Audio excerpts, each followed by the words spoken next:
Good morning dear student. आज हामी कुरा गर्छौँ basic terms of accounting. Basic terms of accounting भनेको मतलब के हुन्छ, एकाउन्टको यो बेस सबभन्दा पहिला के हुन्छ, हाम्रो बेस हो। जबसम्म हामीले यसको बारेमा बुझ्दैनौँ तबसम्म हामी एकाउन्ट बुझ्न सक्दैनौँ।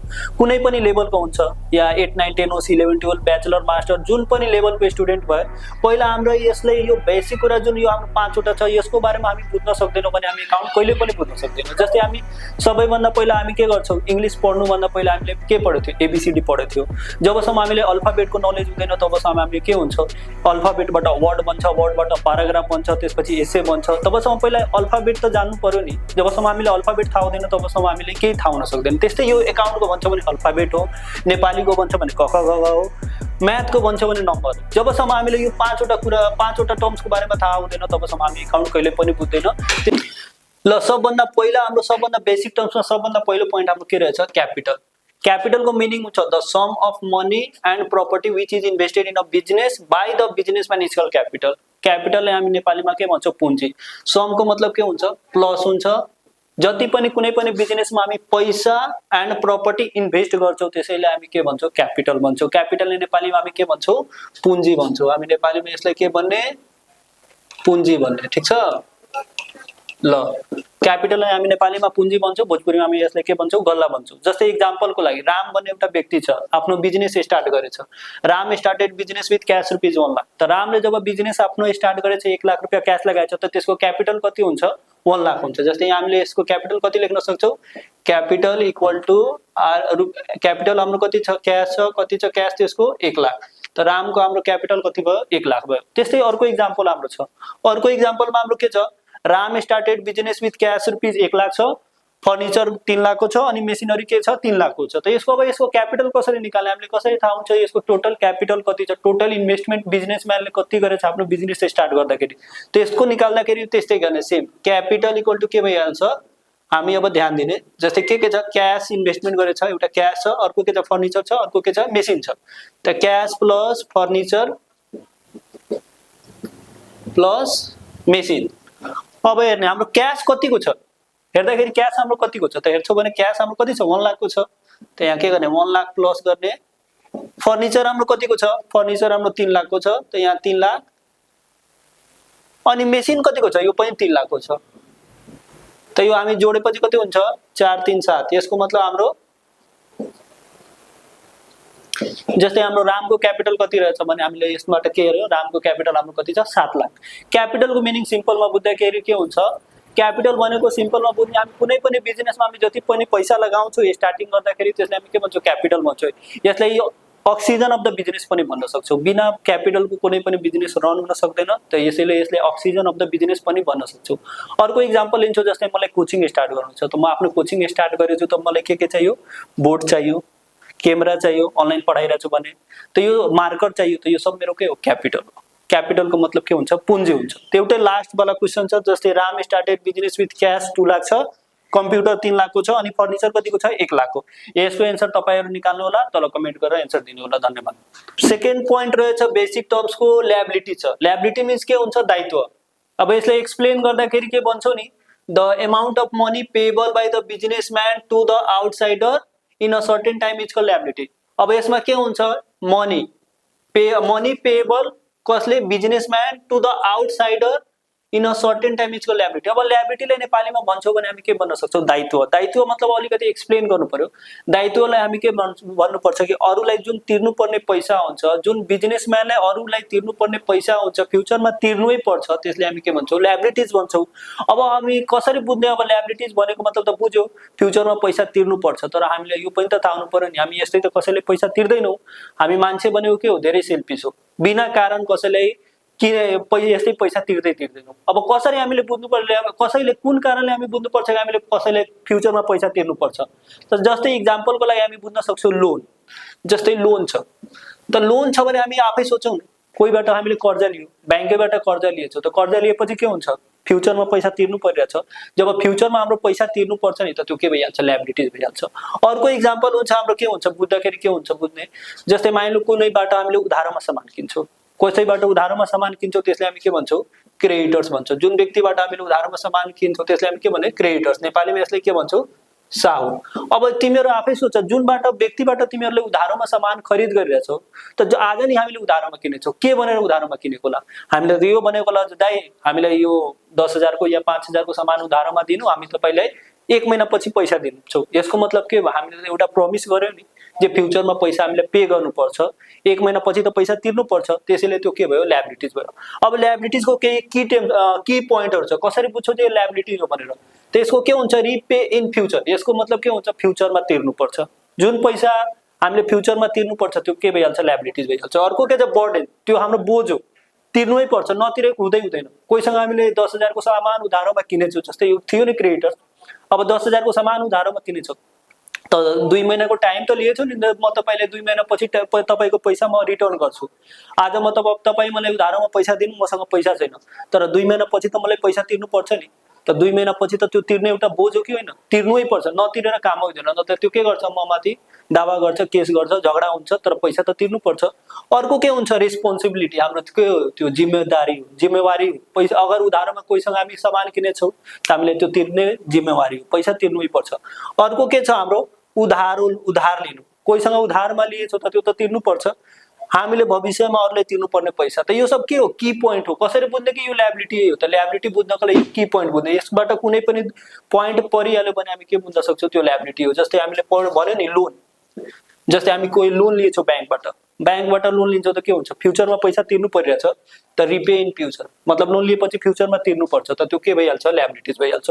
अर्को के हुन्छ? त्यो हाम्रो एउटा बर्डन पनि भयो। लोन लिएपछि के हुन्छ? हामीले फ्युचरमा तिर्नु छ एउटा, त्यो हाम्रो बर्डन भनेको मतलब बोझ त भयो नि, फ्युचरमा तिर्नै पर्छ, त त्यसैले के हुन्छ? ल्याबिलिटी हुन्छ। त्यो हाम्रो जिम्मेवारी हो। ब्याङ्कबाट या कोहीबाट हामीले कर्जा लिएछौँ, उधारोमा सामान किनेछौँ, त त्यो हाम्रो के हो? जिम्मेदारी हो त्यसको पैसा तिर्ने। जुन एउटा टाइम लिएछौँ, जे तपाईँको 6 महिनामा पैसा पेमेन्ट गर्छौँ, जुन हामी एउटा टाइम लिएछौँ, त त्यो टाइममा पेमेन्ट गर्ने त्यो के हाम्रो जिम्मेवारी हो, ठिक छ? त्यो तिर्नै पर्छ। अनि त्यसलाई के भन्छ? उधार लिनु, उधारमा पनि लिएछौँ त त्यो त तिर्नु पर्छ। अर्को के छ? हामीले भविष्यमा तिर्नुपर्ने पैसा, ल्याबिलिटीलाई हामी के बुझ्न सक्छौँ? अगर कुनै पनि पैसा छ, हामीले फ्युचरमा त्यो तिर्नै पर्छ, त्यो के भइहाल्छ? ल्याबिलिटी भइहाल्छ। सबभन्दा सर्ट एन्ड स्विट के बुझ्ने? अगर केही पनि पैसा हाम्रो बाँकी छ, कसैले हामीले फ्युचरमा त्यो तिर्नु पर्छ, नतिरेर काम छैन भने त्यसलाई हामी के भन्छौँ? ल्याबिलिटिज भन्छौँ। बिजनेसम्यान भनेको मतलब के हुन्छ? Amount of money payable by businessman भनेको मतलब व्यापारी। हामी सब कमर्सको स्टुडेन्ट भनेको बिजनेसम्यान हो। जुन पैसा हामीले तिर्नु मतलब हामी बिजनेसम्यानलाई तिर्नुपर्ने बाँकी छ, फ्युचरमा तिर्नै पर्छ, त्यसलाई हामी के भन्छौँ? ल्याबिलिटिज भन्छौँ। अब यसको टाइप्स छ, अब त्यसको बारेमा डिस्कसन गर्ने। ल अब हाम्रो टपिक छ त्यसैको ल्याबिलिटिजको नै एक्स्ट्रा के छ हाम्रो? अगाडि फर्दर मुभ गर्छौँ भने के छ? Types of liabilities. ल्याबिलिटिजको पनि हाम्रो टाइप्स छ। के छ टाइप्समा हाम्रो? एउटा करेन्ट ल्याबिलिटी छ, एउटा के छ हाम्रो? Non current liabilities. करेन्ट ल्याबिलिटीलाई हामी अर्को नाम के हुन्छ? Short term liabilities. नन करेन्टको अर्को नाम के हो? Long term liability. अब करेन्ट ल्याबिलिटी भनेको मतलब के हुन्छ? हामीले जुन अरूलाई पैसा तिर्नुपर्ने छ, 1 साल भित्रमा हामी जुन पैसा तिर्छौँ त्यसलाई हामी सर्ट टर्म ल्याबिलिटी भन्छौँ। जुन पैसा हामीले 1 सालभन्दा बढी टाइम लगाएर, जस्तै 1 सालभन्दा ओभर, 2 साल, 3 साल, 1.5 साल, 5 साल, मतलब 1 सालभन्दा बढी टाइम लगाएर हामी जुन अरूलाई पैसा त तिर्नु छ, तर 1 सालभन्दा बढी टाइम लगाएर हामी पैसा तिर्छौँ, त्यसलाई हामी के भन्छौँ? Long term liability. पहिला हामी सर्ट टर्म ल्याबिलिटीको केही इक्जाम्पल छ त्यसको बारेमा डिस्कसन गरौँ, त्यसपछि हामी लङ टर्मको पनि गर्ने। सर्ट टर्म ल्याबिलिटीको के भने? लेस देन 1 इयर, मतलब 1 सालभन्दा कम। बिजनेसम्यानले जुन बाहिरको मान्छेलाई अरूलाई 1 सालभन्दा कम समयमा पैसा तिर्नुपर्छ, त्यसलाई हामी के भन्छौँ? Short term liabilities. अब यसको के छ? सबभन्दा पहिला छ क्रेडिटर्स या सप्लायर्स। अब हामी आफै सोच्ने, कोहीसँग उधारोमा हामी सामान किन्छौँ त कति दिनको लागि त्यो बाँकीमा दिन्छ? 1 महिना, 2 महिना, 3 महिना, 3 महिना भन्दा 1 सालको, 2 सालको लागि त कोही बाँकीमा दिँदैन नि। त्यसैले यो के भयो? हाम्रो करेन्ट ल्याबिलिटीको भित्र पर्यो। त्यसको अर्को के छ? Bills payable, notes payable, account payable. अब यसको bills payable, notes payable, account पेबलको मतलब हुन्छ तिर्नुपर्ने बिल वा रकम। अब कुनैबाट हामीले उधारोमा सामान किनेछौँ, तर त्यसले के गर्यो? कागज गरेर दियो, म तपाईँले 3 महिना पैसा तिर्नै पर्छ। हामीले के प्रोमिस गर्यो? कि तपाईँको पसलबाट हामी सामान लिएछौँ, 3 महिना पछि पैसा दिन्छौँ। त त्यसलाई विश्वास छैन भने एउटा कागज गरिदिरहेको छु, त्यसमा तपाईँले प्रोमिसनरी नोट भन्छौँ। त्यसमा हामी अब के भयो? कागज बनाएर सामान उधारोमा दिइरहेछ, त त्यसलाई हामी के भन्छौँ? Bills payable. 3 महिना पछि हामीले पैसा तिर्नै पर्छ, तब त्यसैले त्यसलाई हामी के भन्छौँ? तिर्नुपर्ने बिल। अब त्यो के भयो? 1 सालभन्दा कम टाइम छ नि, यो सर्ट टर्मको लागि हुन्छ, 2 महिना 3 महिनाको लागि, त्यसैले यो के भयो? करेन्ट ल्याबिलिटीको भित्र पर्यो। अर्को के छ हाम्रो? Outstanding expense. आउटस्ट्यान्डिङको मतलब हुन्छ नि, जस्तै आउटस्ट्यान्डिङ, अनि अर्को के छ? एक्सपेन्स। आउटस्ट्यान्डिङको मतलब के हुन्छ? बाँकी लगाउनु, बाँकी लगाउनु। यो के हो? खर्च। आउटस्ट्यान्डिङ एक्सपेन्सको मतलब बाँकी लगाउनु खर्चले हामी के भन्छौँ आउटस्ट्यान्डिङ एक्सपेन्सेस भन्छौँ। जस्तै हामी मानिलौँ हाम्रो कम्पनी छ, स्टाफलाई स्यालेरी दिनु छ, तर हामी स्यालेरी दिएन भने चाहिँ यो महिना स्यालेरी छैन, पैसा छैन, इन्कम भएन, तपाईँको स्यालेरी हामी नेक्स्ट मन्थ दिन्छौँ। त के बाँकी लाग्यो स्यालेरी, त के हुन्छ हाम्रो के भइहाल्छ आउटस्ट्यान्डिङ स्यालेरी। स्यालेरी के हो एक्सपेन्स हो, अब बाँकी लाग्यो त जुन खर्चले हामी बाँकी लगाउँछौँ त्यसले हामी के भन्छौँ आउटस्ट्यान्डिङ एक्सपेन्सेस। अब के जे पनि बाँकी लागेर जस्तै हाम्रो यो कोचिङ छ, अब कोचिङ छ, हामीले कोचिङ जुन रुम लिएछौँ यो हाम्रो जुन छ यो त हामी रेन्टमा लिएछौँ, तब घर मालिकलाई के हुन्छ हरेक महिना हामीले त भाडा तिर्नु पर्छ, तर हामीले यो महिना मान्नु सपोज पैसा थिएन, हामीले के भने यो महिनाको पैसा हामीसँग छैन, हामी अर्को महिनामा दिन्छौँ, त के बाँकी लगायो भाडा बाँकी लाग्यो, त भाडा बाँकी लगाउनुलाई हामी के भन्छौँ आउटस्ट्यान्डिङ रेन्ट। आउटस्ट्यान्ड जे बाँकी लगाइरहेको छु त्यसले आउटस्ट्यान्डिङ भन्छौँ। अब के बाँकी लगाएको छु रेन्ट, त आउटस्ट्यान्डिङ रेन्ट भइहाल्छ। अब आफै सोच्ने जुन कुरा हामी बाँकी लगाउँछौँ फ्युचरमा तिर्नुपर्छ कि पर्दैन, तिर्नुपर्छ, तब फ्युचरमा तिर्नु परिरहेछ हामीले, त्यसैले त्यो के भयो ल्याबिलिटी भयो। जुन कुरा हामीले फ्युचरमा तिर्नुपर्छ त्यो ल्याबिलिटी हो, तर अब यो बाँकी लगाएको छु त हामीले त बढी दिनको लागि त बाँकी मान्दैन नि, 1 महिना 2 महिना 3 महिना 1 सालको लागि त कोही बाँकी मान्दैन, त्यसैले त्यो के भयो करेन्ट ल्याबिलिटी भयो। अब यसैको अर्को नाम के छ expenses due, expenses payable, unpaid expense, सब भनेको एउटै कुरा हो, नाम अलग छ मतलब त्यही हो। त्यसपछि के छ ब्याङ्क ओभरड्राफ्ट। ब्याङ्क ओभरड्राफ्ट भनेको मतलब के हुन्छ, it is a special facility given to the special customer. कसले पाउँछ यो स्पेशल फेसिलिटी, कसले पाउँछ स्पेशल कस्टमरलाई। यसमा के हुँदछ नि हाम्रो ब्याङ्क ओभरड्राफ्टमा सपोज हाम्रो खातामा 1 लाख रुपियाँ छ, तर हामी 1 लाख भन्दा हामी के गर्यौँ हाम्रो खातामा 1 लाख छ तर हामी निकालियो 1.5 लाख।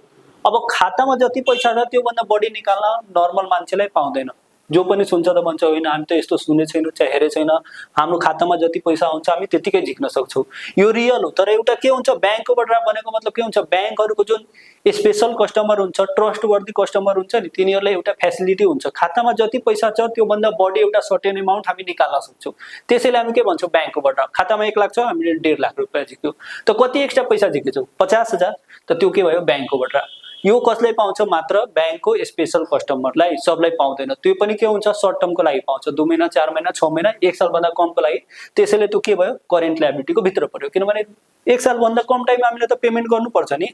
त्यसपछि के छ advance income or unearned income. Advance income भनेको मतलब काम गरे छैन अगाडि पैसा लिइहाल्यो, काम गरे छैन अगाडि पैसा लिइहाल्छ, त्यसले हामी के भन्छौँ एडभान्स इन्कम। जस्तै ट्युसन पढ्न आयो विद्यार्थीहरू, आज आयो 1 हप्ताभित्र हामी के गर्यो पुरा फी कलेक्सन गरिलियो सपोज। अब त्यो पहिला अब तिनीहरूको कोर्स त 3 महिनाको छ, पुरा 3 महिना पढाउनु पर्छ त पनि तिनीहरूको पैसा लिने हो, तर हामी अगाडि लिइसक्यो, तब त्यसलाई हामी के भन्छौँ एडभान्स ट्युसन इन्कम फी, ठिक छ। अब पैसा हामी अगाडि लिइसक्यो, तब त्यो अब हामी पैसा लिएपछि भन्छौँ विद्यार्थीलाई जे हामी अब पढाउँदैनौँ, त तिनीहरूले के भन्छ पढाउनु हुँदैन भने पैसा तिर्नुहोस्। अब जहाँ पैसा तिर्नु परिरहेछ त के भयो ल्याबिलिटिज भयो, या त मैले पैसा विद्यार्थीले पढाएर कोर्स सकाउनु पर्यो या त त्यसको पैसा फिर्ता दिनु पर्छ, त्यो के भइहाल्छ एडभान्स इन्कम पनि के भयो ल्याबिलिटी भयो। अर्को इक्जाम्पल के हुनसक्छ जस्तै हामी कतैतिर जब गरिरहेछौँ, अब जब गर्दाखेरि के हुन्छ हामीले केही घरमा बिहे थियो चाहे केही हामीलाई स्पेसल ट्याक्स परेछ, हामीले कम्पनीलाई भन्यो दाइ म्यानेजरले भन्यो सर हामीलाई 2 महिनाको स्यालेरी एडभान्स दिनु, हामीसँग अहिले घरमा बिहे छ, अनि हामीले के गर्यो 2 महिनाको स्यालेरी एडभान्समा लिइसक्यो।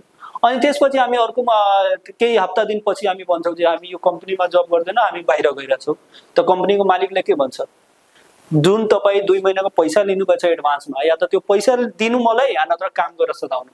त जहाँ यहाँ पनि दायित्व रेस्पोन्सिबिलिटीको कुरा आयो क्या, हामी के पोइन्टमा पढेको थियो नि तिर्नुपर्ने पैसा रेस्पोन्सिबिलिटी त्यो सब कुरा, त्यसमा रेस्पोन्सिबिलिटी आयो क्या, या त 2 महिना मलाई काम गरेर सदाउनु पर्यो या त त्यसको पैसा फिर्ता दिनु पर्यो, त त्यसैले यो पनि के भयो ल्याबिलिटिज भयो। अनि अर्को कुरा के छ short term loan. Short term लोनको मतलब हामी कुनै ब्याङ्कबाट चाहे कुनै व्यक्तिबाट हामी 5-6 महिनाको लागि कर्जा लिएछौँ, 1 सालभन्दा कम टाइमको लागि जुन लोन लिन्छौँ त्यसले हामी के भन्छौँ सर्ट टर्म लोन। अब त्यो पनि त लोन लिएपछि फ्युचरमा त पे गर्नुपर्छ, त्यसैले त्यो के भयो करेन्ट ल्याबिलिटी भयो। त्यस्तै हाम्रो अर्को के छ हाम्रो हेर्दाखेरि के हुन्छ नन करेन्ट ल्याबिलिटी छ। नन करेन्ट ल्याबिलिटी हामी के भन्छौँ लङ टर्म ल्याबिलिटी।